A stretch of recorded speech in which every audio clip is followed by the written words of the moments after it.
గోపు సదానందమన్న గారిని, అదేవిధంగా హమాలి సీనన్న గారిని, గొరికే నరసింహ గారిని కూడా వేదిక మీదకి రావాల్సిందిగా కోరుకుంటున్నాం. శ్రీరామ సాగరము శివభక్తి ఆడినట్లు శివభక్తి ఆడినట్లు శివభక్తి ఆడినట్లు పల్లి అల్ల పల్లి మత్తడి బడి దొరికినట్లు చూడాల దేవతల సుమోదాములాడినట్లు కలలు కన్న కంటి పాపం నిన్నందరూ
అదేవిధంగా ఈ కార్యక్రమానికి బీసీ మహాసభకు మద్దతుగా విచ్చేసినటువంటి క్యామ మల్లేష్ అన్న గారికి కూడా స్వాగతం సుస్వాగతం తెలియజేసుకుంటూ వేదిక మీదకి రావాల్సిందిగా కోరుకుంటున్నాం.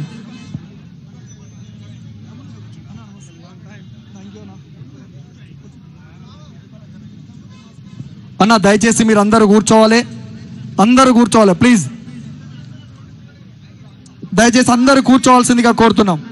స్టేజీ ముందు అందరం నిలబడితే వేదిక ముందుకు కార్యక్రమాన్ని సాగించలేమన్నా మీరు అర్థం చేసుకొని కొద్దిగా పెద్ద మనసుతోటి అందరు అక్కడ వేదిక ముందు కుర్చీలు ఉన్నాయి, అక్కడ వెళ్ళి కూర్చోవాల్సిందిగా కోరుతున్నాం. ఇంకా చాలామంది వేలాది మంది ఇక్కడ ఈ సభకు మద్దతుగా తెలంగాణలో ఉన్నటువంటి అన్ని బీసీ సంఘాలు, అన్ని కుల సంఘాలు, అన్ని ప్రజా సంఘాలు ఈ యొక్క కార్యక్రమానికి మద్దతు తెలపడానికి చాలామంది ఇంకా దారిలో ఉన్నారు కాబట్టి వచ్చిన వాళ్ళందరూ ఈ కార్యక్రమానికి సహకరించాలి. కాబట్టి వచ్చినోళ్ళు వచ్చినట్లు స్టేజీ దగ్గర నిలబడకుండా వెళ్ళి అక్కడ ఉన్నటువంటి సభా ప్రాంగణంలో కూర్చోవాల్సిందిగా కోరుతున్నాం.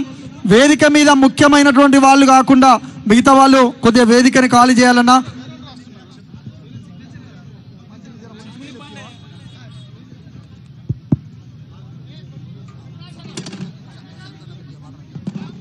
దయచేసి వేదిక మీద కేటాయించినటువంటి వాళ్ళు కాకుండా మిగతా వాళ్ళు ఎవరు కూడా వేదికని ఖాళీ చేయవలసిందిగా కోరుతున్నాం.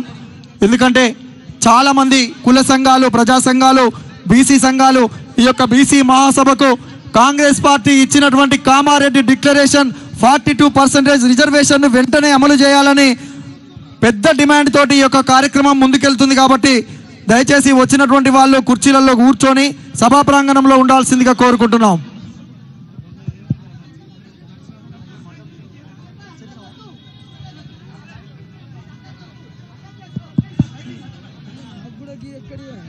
దయచేసి ఏమనుకోవద్దు, ఒక వరుస ఖాళీ చేస్తే చాలా దూరం నుంచి